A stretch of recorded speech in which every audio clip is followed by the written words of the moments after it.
Hello, welcome to the Tiff podcast where I tell you guys some real life stories about some real life topics. Today is episode 53. Thank you guys for tuning in. It is just going to be some random topics. I'm going to cover 3 things this week. And again, thank you guys for tuning in. It's been a rough week, y'all. We just gonna go ahead and get into it. Topic number 1: daylight savings time is not. It's not it. It's for the birds. It's for the bears. It is for the tigers. It is for the zebras. It is not for us, y'all. I'm already late. On top of just being late in general, because that's just who I am. And I've read somewhere that creative mind thinking people were always tardy for the party. And I'm okay with that. I've grown to learn to be okay with that. Mostly because my husband has said to me before is that I underestimate how long it takes me to do certain stuff. And I semi-agree with him on that statement. But another part of that statement is, as much as I want to say how do you say it? I underestimate the time. I think I also, too, then say, well, since this is only going to take this amount of time, I also now have time to do 2 more things before and after that. And then, bam, I'll get 5 things done at one time. And it don't never happen like that, y'all. It never happens like that. So this week has been beyond a struggle. I have been lifting my children out of bed and just trying to stand them on their feet to get them to wake up. And it has just been no, mommy, no. And y'all, I have just been well, fine then. Fine. I'll go lay back down too. And I mean, when I tell y'all, prior to time change, I have been getting up Monday through Saturday, trying to do my morning workouts. And then I would do my morning workouts and get ready. Y'all, it been snooze, snooze, snooze, snooze, snooze, snooze, snooze, snooze. Is it 7 o'clock? Y'all don't know my pain. Y'all don't know my pain. It has been a struggle. So, I have signed a petition to stop daylight savings time. Me and my coworker were looking at it, trying to figure out, is it a way we can stop it? Now, see, back in the days, I didn't mind the fall back because I love sleep. I've loved sleep prior to having kids. I will probably love it as they continue to grow up, Lord Jesus, because they wake up at the crack of dawn and they will look at you and say, I want bar, I want juice, as if they didn't just lay their head down. It's Mommy, I want bar, I want juice, I'm good. And it's oh my Lord. So, from just one parent to many others, or let's just stop doing daylight savings time. Yeah, it's a waste of time, okay? It's a waste of time. That was topic 1. Topic 2. I wanted to talk to you guys about the Sierra dress that she wore to a Vanity Fair after party for the Oscars or something of the sort. Y'all, don't get me the line because I don't know exactly where she was going. I do know it was some kind of party. And I do know her dress was basically fishnet. Not fishnet stockings, just fishnet from neck down. And although she did have on a thong, she was topless, but it looked like she might have had some kind of pasties on or something. But I won't say all of, because I didn't read them all. I don't have that time of day. But many of the comments were oh my gosh, she's supposed to be a Christian. She's a mother of 3. What is she out here doing? She's got her body out. Then it turned from that to, I can't believe Russell Wilson would let her come out of the house dressed like that. She looks like many different names I'm sure all of us have thought of or heard of. And it was a lot of shaming. And I must say, now when I first seen the picture, I said, oh my, 60, girl, ain't nothing left to the imagination. And I don't need to see what Russell Wilson is saying. I'm not married to you. So then I felt those ways, and I'm sure many people would say, oh, well, Tiffany, you're judging her. Now, I be having to have my mental conversations with myself, and I was like, well, Tiffany, I don't want to judge her. Because it wasn't too long ago. Monique had a lot to say about black women in the airport wearing bonnets. And she also stated, like, just in general, black women should not be outside of their homes with bonnets on, because if we are black queens, then we should dress and carry ourselves as such. And when we don't, we should not be surprised when somebody comes at us based off of how we're dressed. And I felt many ways about that, because I also felt like if my bonnet ain't bothering you, it ain't making you lose no money, it ain't putting you at hurt, harm, or danger, or your family at hurt, harm, or danger, what my bonnet got to do with you? And you ain't have to pay for it. So I was against it, of course, when Monique was saying it about bonnets. And a lot of the comments that I kept hearing or reading was like, oh, she's a Christian. And I will say, it is amazing sometimes how quickly we judge people based off of the littlest things, and then question their character, their integrity, their everything based off of things that you can see from the eye. You know what I'm saying? Like, a lot of times it's like, oh, well, since she dressed like this, she must not be a Christian.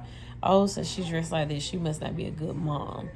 And you take from it however way that outfit made you feel, or that one thing made you feel. And it's hard sometimes, because I don't think we should judge one another just based off of things that we hear, see, or feel, whatever. You know what I mean? And I always, sometimes I find it hard, because my personal opinion, I would not be outside of my house dressed like that. I don't care if it's Vanity Fair, if it's Vogue, if it's Cosmopolitan, if it's Sports Illustrated, if it's what's the Essence, Ebony, Jet, like, I know, no, thank you. That's not it. And it made me think back to a video that Sierra posted not too long ago, when her song Jump had hit, and she was talking about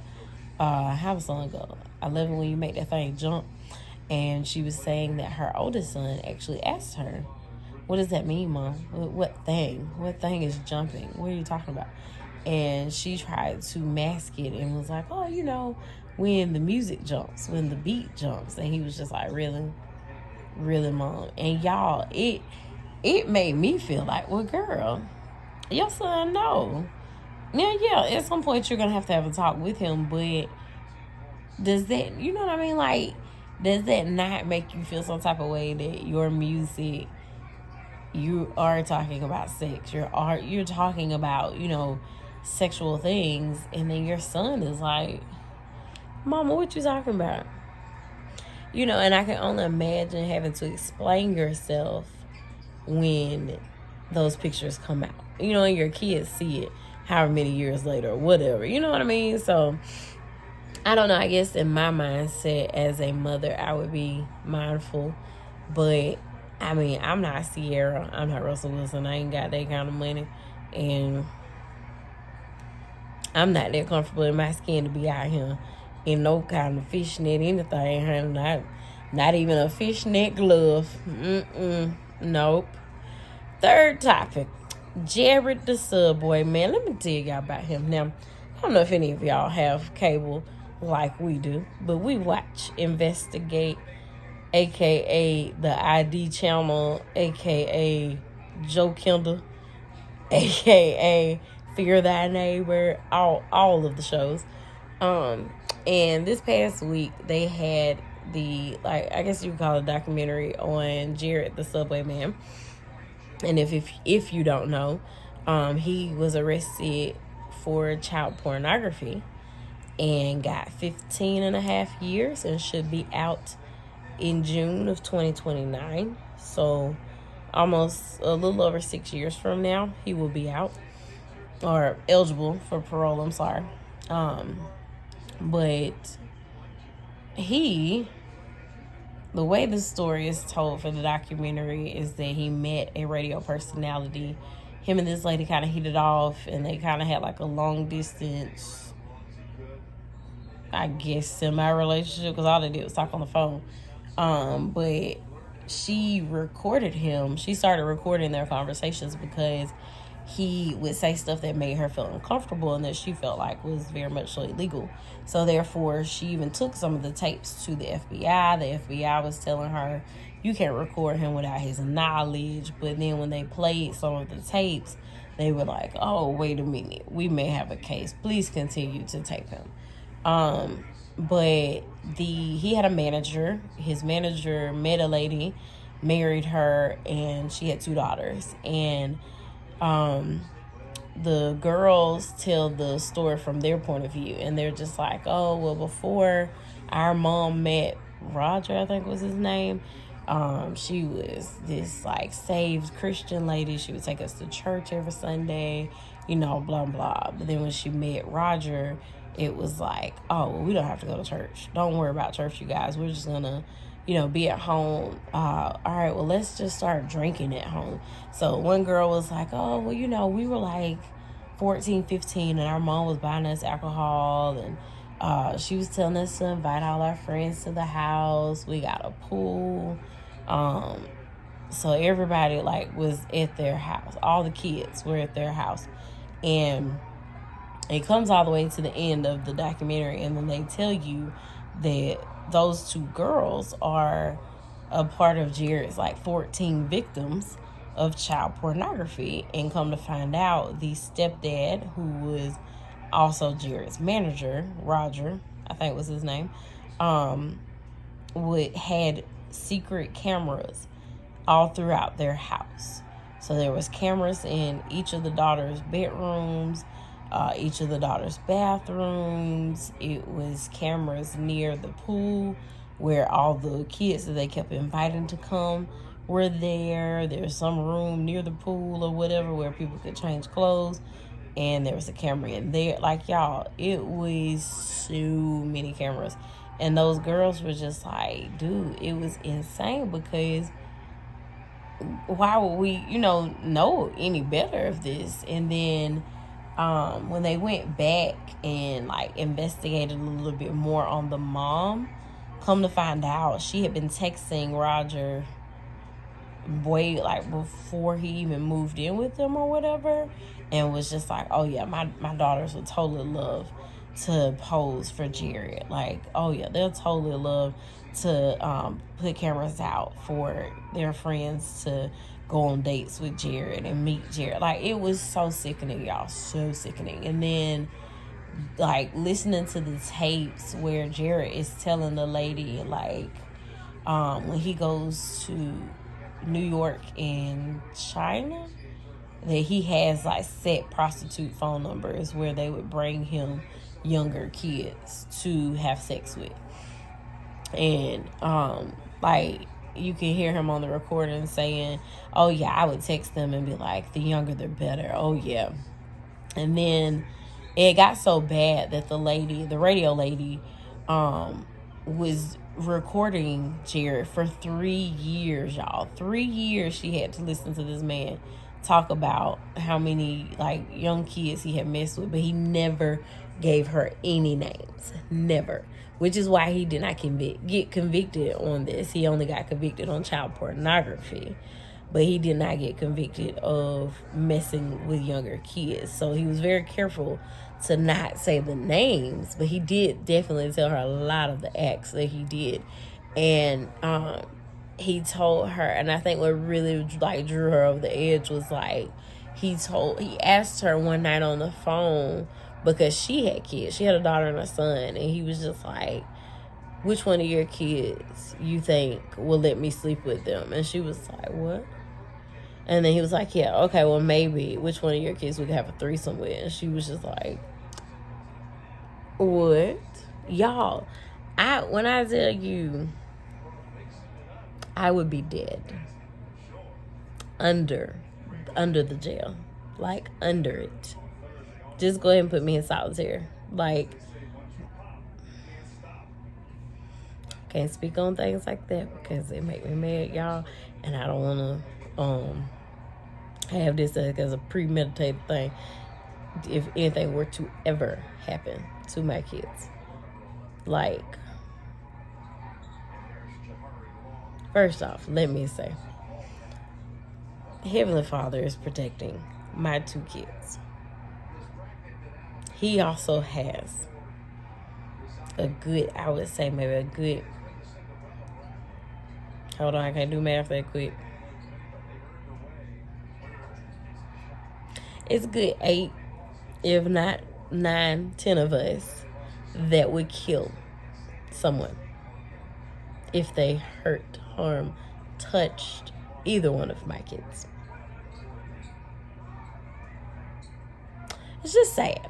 But I pray for them, y'all. I pray for those children. I pray, even just in this day of age, that we as parents teach our kids what's right and what's wrong, and to be able to be having an open conversation with our kids to where they feel comfortable enough to come to us and say if somebody's touching them, if somebody's doing something that's inappropriate. Because the thing that got me too with those 2 girls, they kept saying they didn't know any better. They did not think that what they were doing was wrong. And that's the sad part. Like, this lady has raised them to the point where they didn't even know they were doing wrong. They didn't know that when Jared quoted and said, like, one of their friends had really nice breasts and she was on like 13 and she was very weirded out by it. They were just like, but what? It's Jared. We got to pray for each other, y'all. We got to pray for each other, and we have to learn the word for ourselves so that when we see others not doing right, that we are able to then speak out of love. Not anger and not judgment, but out of love to tell one another how we should live. When you know better, you should do better. Bye.